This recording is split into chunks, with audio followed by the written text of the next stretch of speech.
the PLA study become very hot, become a very hot issue around the world. And I think it's not a good thing to us. Because why it's become a hot issue around the world is because now, after over one generation modernization, currently the PLA combat capability have already grown up to becoming not the first one, but the second one largest military power in the world.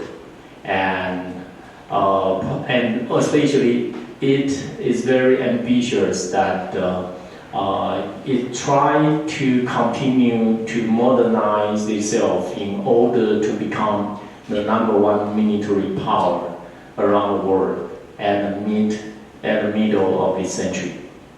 And by the name of China, China's President Xi Jinping, he announced the time of China's great rejuvenation. 民族伟大复兴 before and roughly at the middle of this century, or precisely speaking, at the year of 2049. And so that's why in recent years we have gradually felt the military pressure, how should I say, manipulated by China, become stronger than before, much stronger than before. It's not only because of their invention of annexing Taiwan, but also because in reality that the PLA grew up rapidly, but absolutely it's because that is plunging into huge huge number of their military budget every year. And currently, to last year, the China's military military budget, yes. Last year, they announced the number of their military budget have already over 17 times to Taiwan's. So we cannot engage the military race with mainland China. So we have to figure out by our wiseness,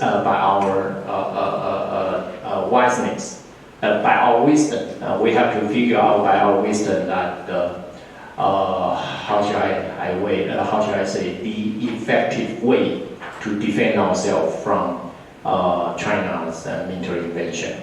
Here we must survive, and so therefore we must figure out a way how to defend ourselves from China's military invasion.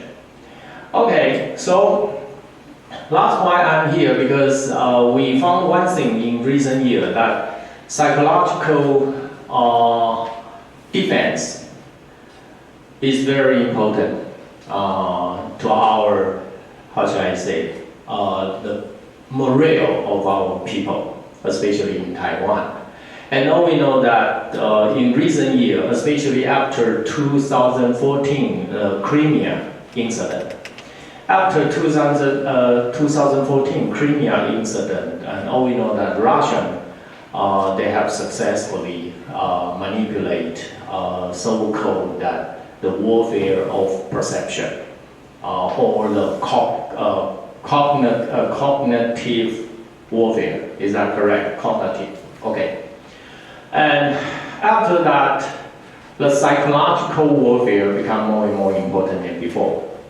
And in recent years, China, they also manipulate the cognitive warfare, or we call it traditionally, the vocabulary traditionally is psychological warfare. This psychological warfare in recent years, Chinese, they manipulate it deeper and deeper inside Taiwan, especially around Taiwan, among the Taiwanese people.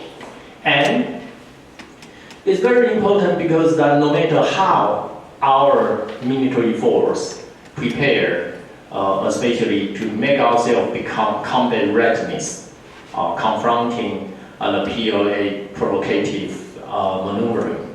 But we found one thing, is that behind our military force, behind our soldier, in our society, more and more people become doubt or become suspicious to the defensive capability of our military force. Okay. So, if you understand the reality, you will not say again that Taiwan's military force is too weak to confront the PLA. We are small in number, but we are smart enough. We have our way to defend our country. And the PLA, although they are much more than 10 times than our military force, I mean in number, but basically, if they invade a military invasion against Taiwan, they will absolutely immediately be isolated by international society, just as Russia did in Ukraine. They will immediately be isolated. They will immediately to promulgate overwhelmingly embargo, including trade, including the financial system, any kind of the bilateral exchange with foreign countries, they will be immediately interrupted. And if China invade Taiwan, China will become totally isolated in the world. Okay, all right. First of all, I will introduce or emphasize the threat of wars to Taiwan. Many Taiwanese people, when others ask him this question, if war happened, what kind of war can you imagine? Most of Taiwanese people will think, oh, then maybe we can anticipate that huge, countless number of POA soldiers swimming to the beach and land on the beach, and maybe hundreds, thousands, 10,000 soldiers gathering on the beach. It looks awful. And then, if you look up, maybe you can see hundreds of missiles and striking down and destroy everything, especially in Taipei City, including this building. But frankly speaking, I have to say, if you understand the capacity, the capability of missile destruction, and you will know that the missile will not as terrible as you imagine. For this building, if the POA try to destroy this building totally, they will spend more than 10 missiles. More than 10. And so that's the imagination by most of Taiwanese people, that when you think if war happened, if China initiate military invasion against Taiwan, then probably, missile coming, so don't look up. If you look up, that will be very terrible. Hundreds of missiles flying coming. And then, don't go to the beach. You will see that hundreds, thousands of soldiers swimming toward the beach. But, in fact, if the POA really do so, then that will be very easy for our military force to defeat them. That will be very, very easy. And they will pay the huge cost for their invasion. They will pay huge cost. So that's why, till now, such scenario never happened. Such scenario never happened. If it's very easy, it's easy for the POA to conduct such maneuver, and it's very easy to defeat Taiwan, the Taiwan military force, then it should happen maybe one generation ago. But it didn't. Until now, it's still not happening. So what do you mean? It means that most of Taiwanese people's imagination about the war between two sides of the Taiwan Strait is not correct. It's not correct. Okay, so the most urgent, we may say that the most urgent of war we will face, or we are facing already. Well, probably we can identify the different kind of warfare. Probably the Chinese, they will conduct on Taiwan. The first one is the war of possession, or cognitive war of possession. It means that including the media warfare, united front line, information warfare, and psychological warfare. All of this war, this manipulation, focusing on psychological impact. So, it reminds us one thing. What kind of warfare for China is the most effective way to successfully catch up Taiwan? War of perception. Because by this way, Chinese, they can win without fight. What does that mean? Translate into Chinese. 不战而屈人之兵嘛。They can win without fight. Okay, where this word come from? Where this sentence come from? To fight, to win without fight. Out of war, yes. Okay, out of war. So you learn one title of a masterpiece. Because the POA believe, if the POA can, if the POA could successfully stop the approaching of an American aircraft striking group to Taiwan, what do you mean? It means Taiwan military force will become isolated from international support. Is that right? Yes, that's right. It's correct. Okay, so when Taiwan military force, or not Taiwan military force, when Taiwanese people look eastward, to the direction of West Pacific Ocean, look eastward and find American aircraft striking group, aircraft carrier striking group, didn't come. Then, part of Taiwanese people will become scared. Why part of Taiwanese people will become scared is because the POA have already proved that they are capable to stop the US military interference. Then how could our military force be capable to defeat the POA? Because the American aircraft striking group is much stronger than ours, than our military force. And if the POA can stop the American aircraft carrier striking group, then how can we defeat the POA? Okay, that's the logic.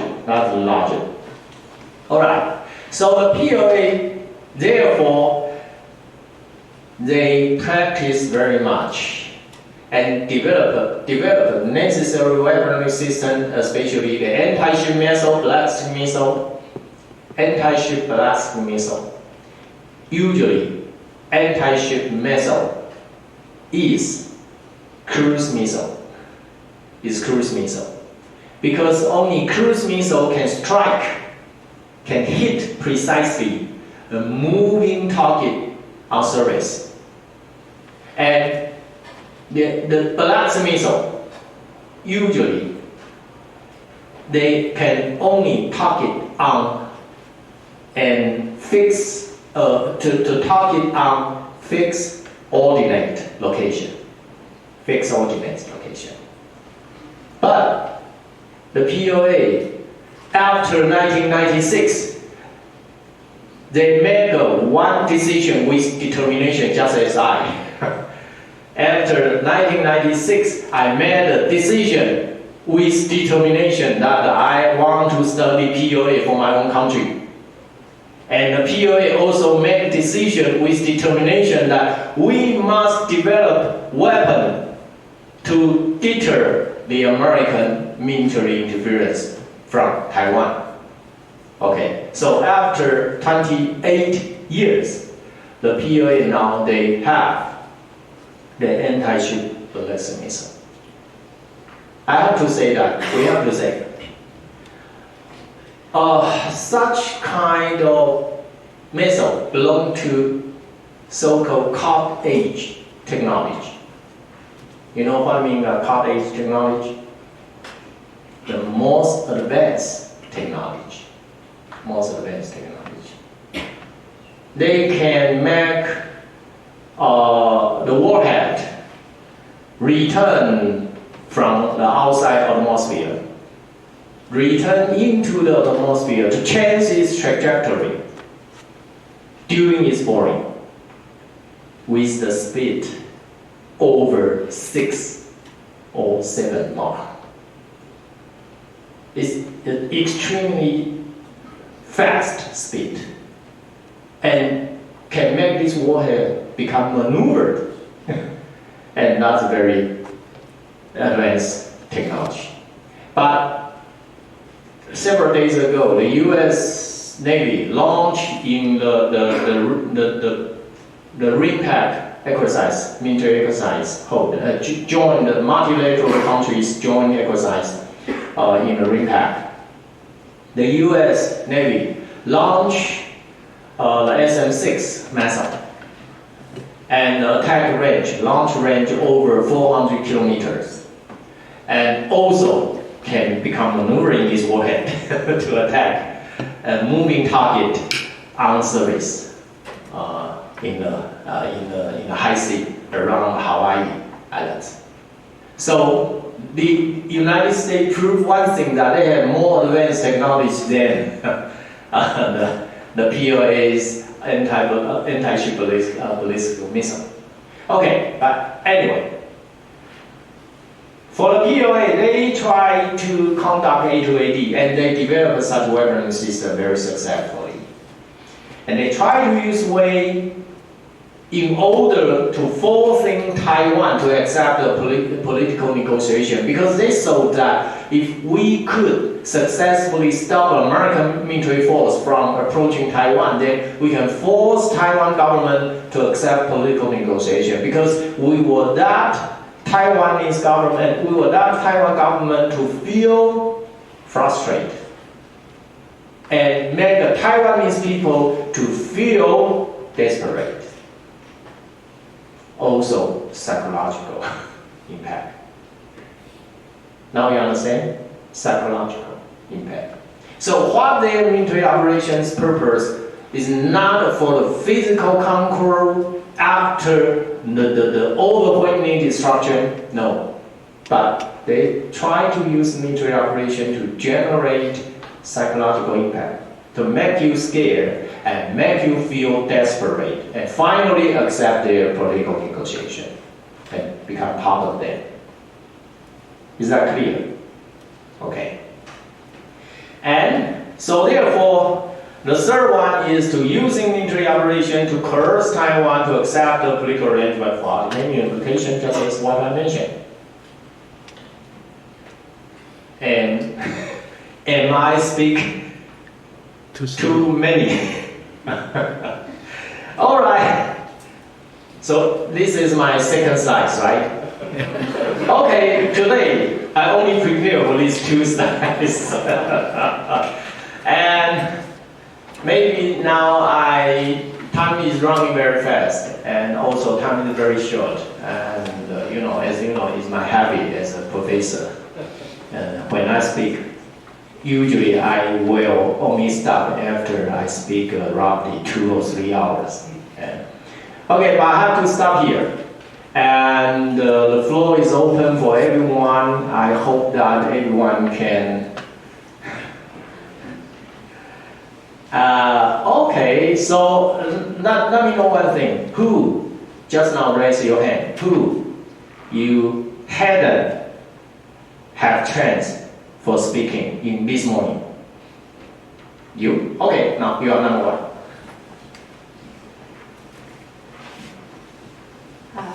Professor, for a very informative and thought-provocative speech. And I'm a student from National Chengchi University, and I would like to ask, in addition to all the military action that the PLA is taking, according to a report from CSIS, that PLA is trying to deploy its coast guards and its other law enforcement forces to patrol around Taiwan to assert its narrative of its control over Taiwan's maritime and air traffic. So what is the countermeasure Taiwan can take upon this measure, and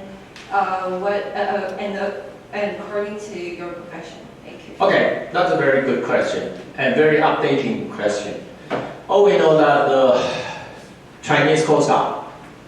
Chinese Coast Guard, I remember I'm the number one to warn our society that we have to put attention on the expansion of Chinese Coast Guard jurisdiction. I publicly mentioned this warning since last year, and so till now is already over 1 year. And what's their intention? Their strategic intention is that for Beijing, they know it's not a good way to taking Taiwan back by military way, as I mentioned. And on one hand, they're manipulating psychological impact or the warfare of perception. On the other hand, they jump over the sovereignty aspect and directly to the manipulation of jurisdiction. And all we understand that for every country, the sovereignty is the supreme authority of any country, the sovereignty. And under the sovereignty, they have jurisdiction. Jurisdiction belongs to the government of the country. And the government is the representative of the national sovereignty.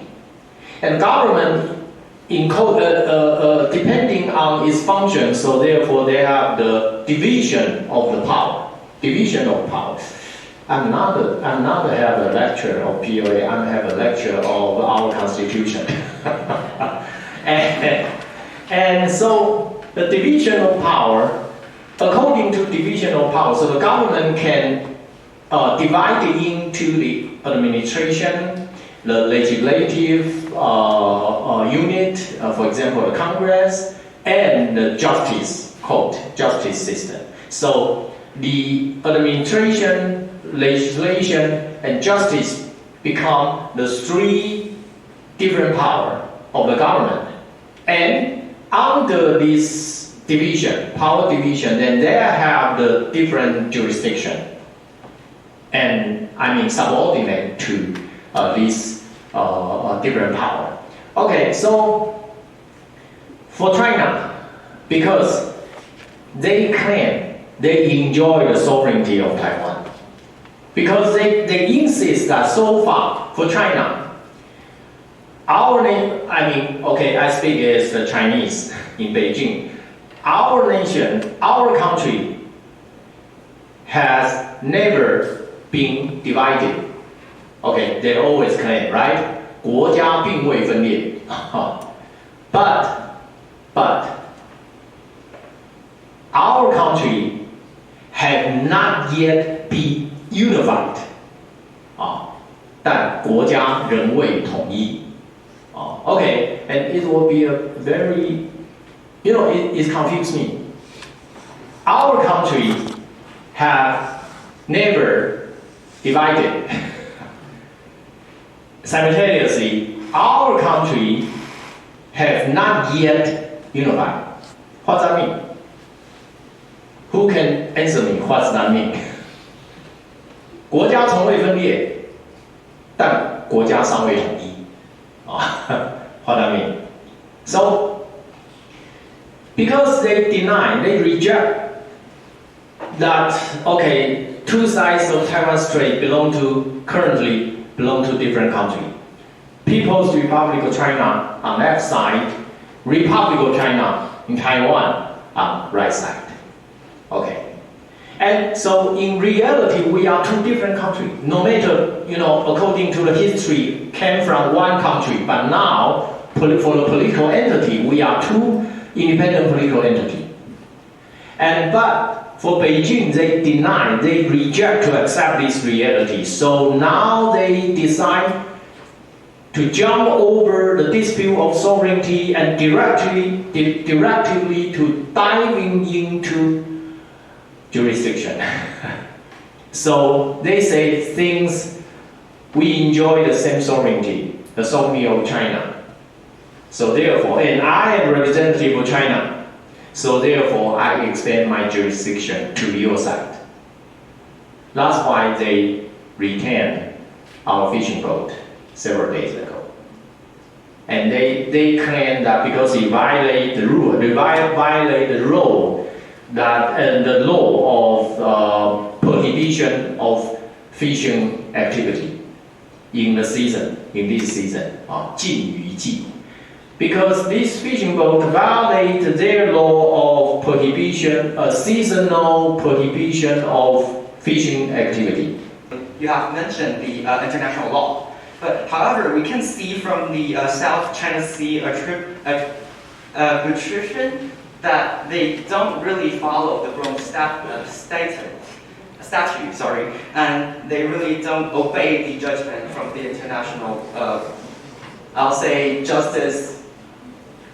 I don't know how to pronounce it, but yes, in the justice system. So in that way, even though it was established by Philippines, which sent them to the courts, but now Taiwan, so China claims that Taiwan is in their domain, and the world widely believes that since they are a strong and great power in the world. So I would like to ask, if we meet this problem, like we can't really face it, since as a literature in the first state, Guo Yu has said that they might just make Taiwan chaotic and then claim that the local government cannot deal with this problem and just invade us immediately, probably after 72 hours. So how do you take this situation? Thank you.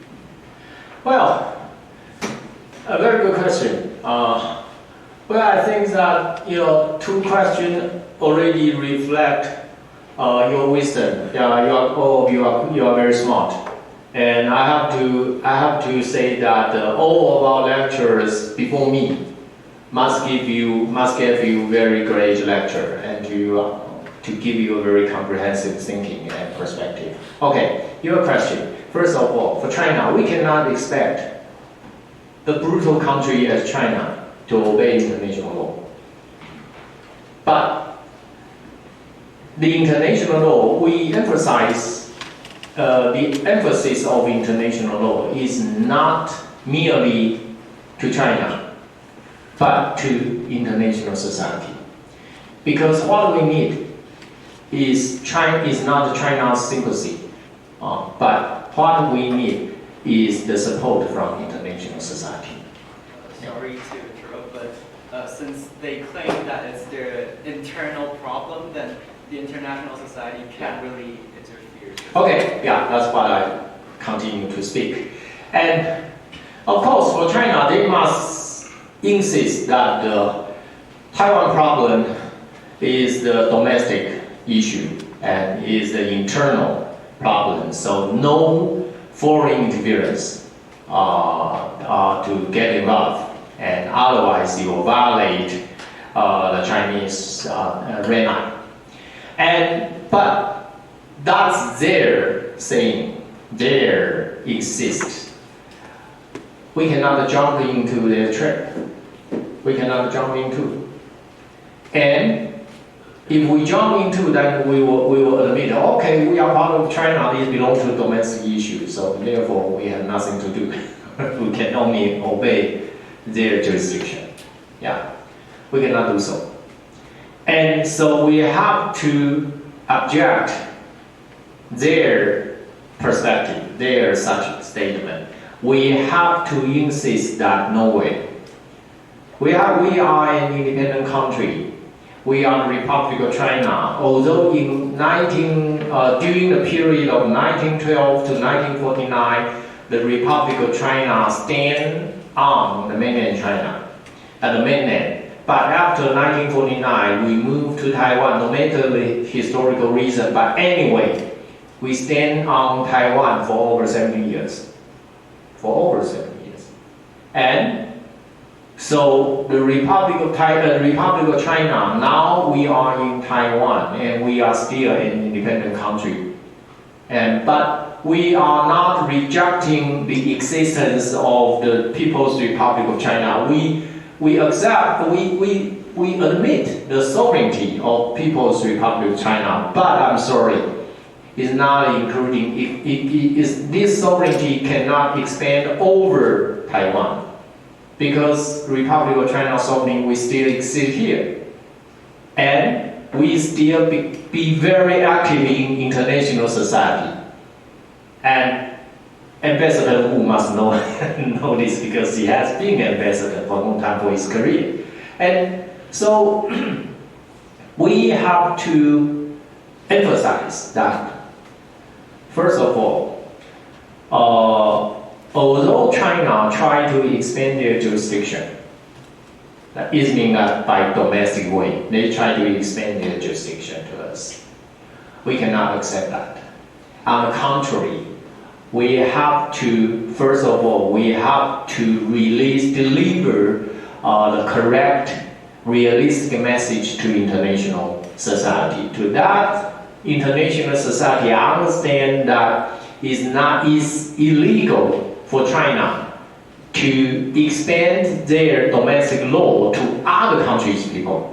It's illegal on the international, from the international law.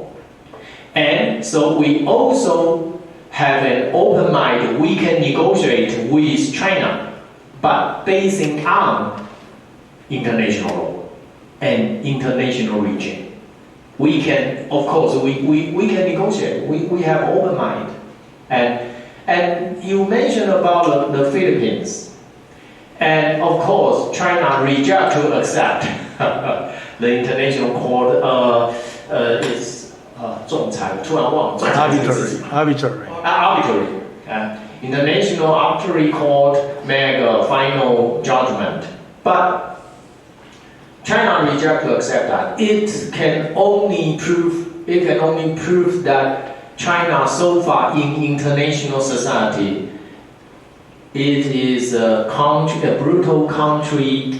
How shall I say? Openly or frequently violating the international law or international regime. But as a civilized country in the world, we cannot to act as China, just like that. So we must emphasize international law, especially a small country. When we confront a large country, we must emphasize and stand by international law. Because only stand by and obey international law, we can get a support from international support. That's very important. And so therefore, especially all of you are young people, you must understand one thing. China will make many statements to create trade, and to let us jump in. And we can never jump in, because if we jump into trade, then they can legitimately to claim that Taiwan is part of China. And so therefore, if we do so, then in the future we will become very limited to pursue the independence of our sovereignty. Okay, so I finished my time already? Okay.